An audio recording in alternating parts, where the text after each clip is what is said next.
Hi, my name is Dawn Figueroa and I'm with the Art Center at home today. This is the Art Center, this lovely little building back there. And today I invited Soren Figueroa, my son, to help us with our art project that we're going to share with you today on dot art.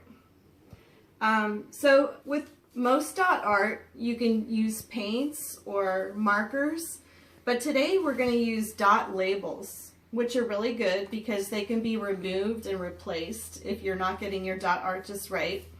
And you don't need large ones necessarily, but you can use them, and they come in all different colors and there's lots of them.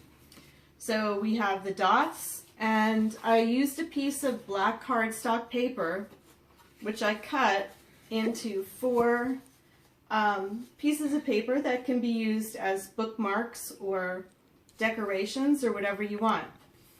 So Soren is going to demonstrate how to do this dot art project, and I'm going to talk about the inspiration for this project, which is this authentic Australian dot art work of art. And this is a bull roarer. It's actually an instrument, and it's also used for communication. So there's a string tied to this piece. It's made of wood, and then it's painted, and you can see the Aboriginal dot art there. This was done by an Aboriginal person. So the string on it, what you do is you go outside and you swing it around like a lasso, and it begins to make a noise, a very interesting noise that's not really like anything else. And I'm guessing it sounds kind of like a bull roaring from far away, because that may have been where it got its name, bull roar. So Australian art, there's a lot of dot art in Australia, and it began with rituals, of Australian rituals, where people would sit down outside and they would create art out of sand and dirt.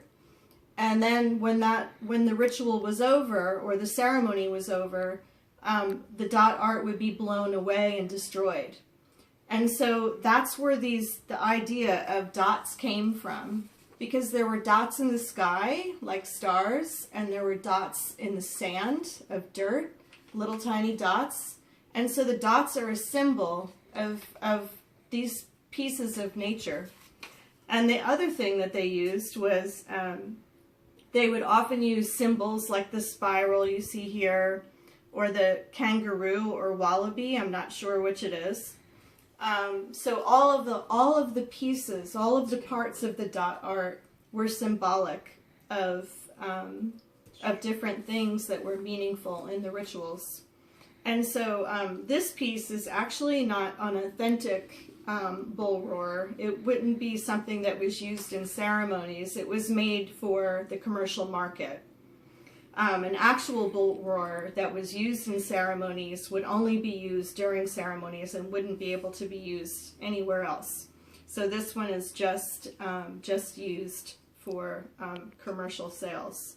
But it was done in Australia by an Aboriginal person. So Soren is demonstrating the best way to do the dot art is placing the dots. When you place the dots one by one in a line, you get a consecutive design, which helps. And so while Soren's showing you that, I'm going to show you a couple of examples of finished pieces that we did. This is one where there were a lot of dots used, and it used up all of the space, but the colors show a negative and positive space.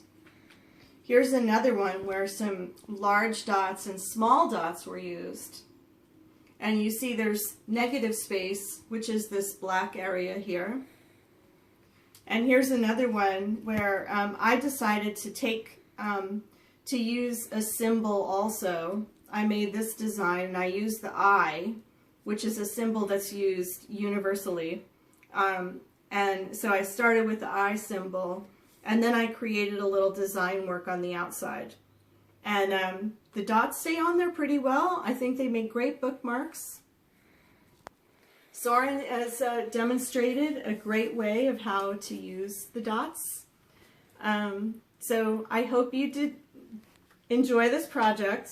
Again, if you don't have label dots, you can use a pen, you can use paints, you can use anything you want. But these are a fun, inexpensive way to make use of these dots that a lot of people have, and they have not used all of them. Thank you. Enjoy. I hope you enjoy this project.